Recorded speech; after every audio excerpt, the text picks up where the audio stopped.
राज्यामध्ये पुन्हा कंत्राटी भरती सुरू करून भाजपने तरुणांच्या स्वप्नावर नांगर फिरवण्याचं काम सुरू केलेले नाना पटोलेंचा हल्लाबोल. कंत्राटी भरती रद्द न केल्यास पटोलेंकडून आंदोलनाचा इशारा.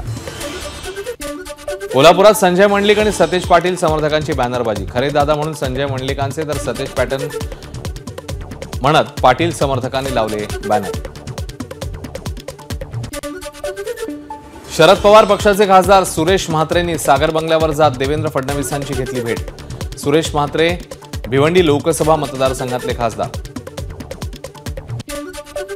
सिंधुदुर्गात घेतलेल्या कार्यकर्ता मेळाव्यात माजी आमदार वैभव नाईक यांना अश्रू अनावर. यावेळी आमच्या कार्यकर्त्यांना त्रास दिल्यास रस्त्यावर उतरू, वैभव नाईक यांचा निलेश राणेंना इशारा.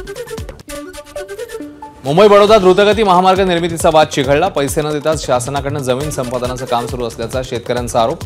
प्रचंड पोलीस बंदोबस्तात महामार्गाचं काम सुरू. भाजप आमदार नारायण कुचे यांची मंत्रिमंडळात वर्णी लागावी यासाठी भाजप युवा मोर्चाकडून रेणुका मातेला साकडं. जालन्यातल्या सोमठाणा येथील रेणुका माता मंदिरात केली पूजा आणि अनुष्ठान.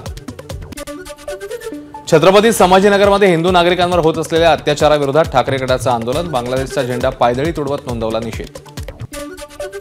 भातसा नदी पात्रावरील पिसे इथे न्यूमॅटिक गेट सिस्टीम दुरुस्तीचं काम सुरू. त्यामुळे ठाण्यामध्ये 5 दिवस 30% पाणी कपात. त्यामुळे विभागवार 24 तास पाणी पुरवठा बंद ठेवला जाणार. यूपीएससी क्लासेससाठी प्रसिद्ध असणारे अवध ओझा राजकारणात उतरणार. अरविंद केजरीवालांच्या उपस्थितीत आम आदमी पक्षामध्ये प्रवेश. आपच्या तिकिटावर दिल्लीमध्ये निवडणूक लढण्याची शक्यता.